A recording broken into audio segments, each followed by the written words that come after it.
Ever had that sinking feeling over bearing failures? AESSEAL was called in to help a wastewater plant in Wales, where the bearing housings of its ditch rotor were partially submerged.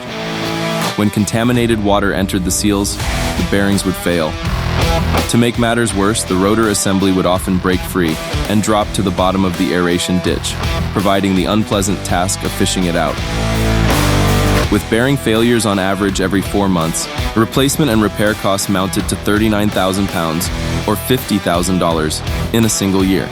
AESSEAL recommended fitting its high-performance LabTecta bearing protector. This easy-to-fit assembly has an advanced labyrinth design, preventing both solids and moisture from entering the bearing chamber or damaging the integrated lip seal.